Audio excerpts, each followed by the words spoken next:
Morning बच्चों। आज हम कक्षा 8वीं विषय हिंदी में हम लोग आज पाठ 8 हम बाद में पढ़ लेंगे, ठीक है। आज हम क्या पढ़ेंगे? पाठ 9, ठीक है। पाठ 9 में दिया है साहस के पैर, ठीक है। साहस के पैर। देखो यहाँ पे इसको किसने लिखा है? श्री जयशंकर अवस्थी जी ने, ठीक है। ब्रैकेट हम पहले लेते हैं। हमारी शारीरिक संरचना व रंग आदि प्रकृति की अनुपम देन है। हर शारीरिक बनावट की अपनी पहचान है, अपनी खासियत है। हमारी शारीरिक बनावट हमारे भावों की अभिव्यक्ति और सृजनात्मक क्षमता में आड़े नहीं आती, बल्कि हमें अपने कार्यों के प्रति और अधिक उत्साही बनाती है। इस पाठ का प्रतिनिधि चरित्र अचल असावधानी के चलते रेल दुर्घटना का शिकार हो जाता है, पर अपनी प्रतिबद्ध पहल से वह कक्षा को एक नई दृष्टि, एक नया सबक देने में क्या होता है? सफल होता है ना। अचल नाम का एक लड़का था जो ट्रेन यात्रा करते समय उसके पैर जो है वो कट गए थे, है ना। देखते हैं। घंटी अभी नहीं बजी थी, कक्षा में चिल्ल पों मची थी, है ना। बच्चे जब स्कूल में आते हैं, है ना, जब घंटी बजी नहीं रहती तो बच्चे का हमेशा शोरगुल करते रहते हैं ना, वैसे ही कि कक्षा में चिल्ल पों मची थी। लेकिन जैसे ही अचल ने प्रवेश किया, एक सन्नाटा सा खींच गया, है ना। पूरा सन्नाटे में हो गए बच्चे। वह आगे बढ़ा, तभी एक मोटा नाटे कद का लड़का उठा और लपक कर ब्लैक बोर्ड के सामने जा खड़ा हुआ और होठों पर मुस्कान ली उसने कहना शुरू किया, दोस्तों, भूगोल के मास्टर जी आते हैं तो अपने साथ नक्शा लाते हैं, और नक्शा में हमें पता चलता है कि भारत कैसा है, दुनिया कैसी है। मगर इतिहास के मास्टर जी बेचारे क्या करें। अब इस साल हमारे कोर्स में तैमूरलंग वाला अध्याय है।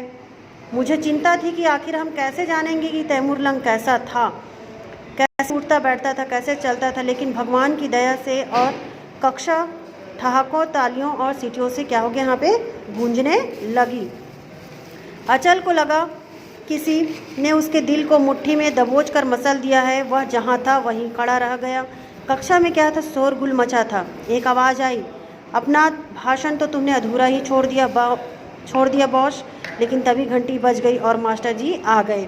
शोरगुल थम गया, सब अपनी अपनी जगह पर जा बैठे। मास्टर जी क्या बोले? हाजिरी ली। मास्टर जी ने हाजिरी ली। फिर उन्होंने पुकारा, अचल श्रीवास्तव। अचल चौंका। उसने खड़े होने के लिए बैसाखियाँ संभाली। मास्टर जी कुर्सी से उठते हुए बोले, बैठो बेटे, बैठे रहो। यह सब कैसे हो गया तुम्हारा पैर? पास आकर उन्होंने पूछा। अचल बैसाखियों के सहारे खड़ा हो गया था। उसने जवाब देने की कोशिश की, लेकिन गले में जैसे कुछ अटक गया, आंखें भर आई। ओह, खैर छोड़ो बेटे इस बात को। मास्टर जी द्रवित हो उठे। उन्होंने अचल की पीठ थपथपाई और वापस अपनी जगह पर आकर बोले, देखो तुम लोगों का यह नया दोस्त कितने बड़े दुर्भाग्य का शिकार हुआ है। अच्छा हो कि तुम लोग इसके साथ सहानुभूति रखो। लेकिन मास्टर जी के इस उपदेश का कोई असर नहीं हुआ था। पीरियड खत्म होने पर ज्यों ही मास्टर जी कक्षा से निकले, धमा चौकड़ी फिर शुरू हो गई। नाटे कद का वह मोटा सा लड़का फिर उठकर भाषण देने के अंदाज में ब्लैक बोर्ड के पास जा खड़ा हुआ था। घंटा घर में 12 बज गए।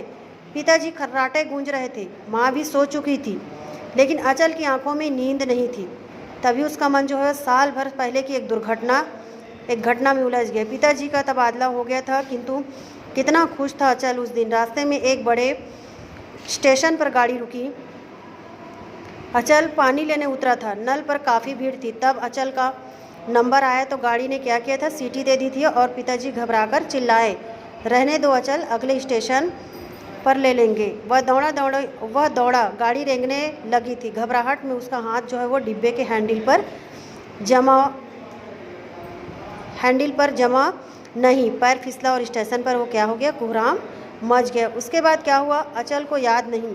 होश आया तो वह अस्पताल के बेड पर पड़ा था और सिराहने माँ बेटी सिसक रही थी। पिताजी गुमसुम खड़े थे। वह कुछ समझ नहीं पाया। फिर जब उसे पता चला कि वह एक पैर गंवा चुका है तो वह तड़प उठा था और सारा अस्पताल जो है वो उसे चक्कर खाता सा लगा था। और फिर वह दिन भी आया जब अचल बैसाखियों के सहारे चलता नए स्कूल में प्रवेश लेने आ गया। पिताजी भी साथ थे कि कितनी ही आंखें उस पर गड़ गई थी। लड़के उसे इस तरह से देखने लगे थे जैसे वह कोई जानवर हो। गुस्से और मजबूरी से कांप उठा था वह, और अब कल उसे फिर स्कूल जाना था। फिर वही तीर जैसी फब्दियाँ, जहरीले ठहाके झेलने थे। उसे लग रहा था कि उसकी हिम्मत जो है वो जवाब देती जा रही। फिर क्या करे वह? आखिर क्यों हंसते हैं लड़के उस पर? ज़रूर उन्हें कोई सज़ा मिलता होगा। इससे वह चिढ़ता है, रोता है तो वे समझते होंगे कि उन्होंने उसे दबा लिया, हरा दिया। लेकिन अगर वह चिढ़े नहीं, रोए नहीं, तो अगर वह उन्हें जता दे कि वह अपने लंगड़ेपन की कोई परवाह नहीं करता, तो उनका सारा मज़ा ही किरकिरा हो जाएगा। बल्कि क्यों न वह खुद ही अपने पाप पर हंसे, अपने लंगड़ेपन पर हंसने का क्यों निमंत्रण दे रहे। तब वे समझ जाएंगे कि लंगड़ेपन की खिल्ली उड़ाकर उसे चिढ़ाने सताने की कोशिश करना जो है वो बेकार है। वह तो खुद ही अपनी टांग को हंसने की चीज़ समझता है। उसके मुरझाए होठों पर मुस्कान खिल उठी। फिर पता नहीं वह कब क्या हो गया, वो सो गया। ठीक है, बाकी का हम कल पढ़ेंगे। ये आज इतना कर लिए, ठीक है।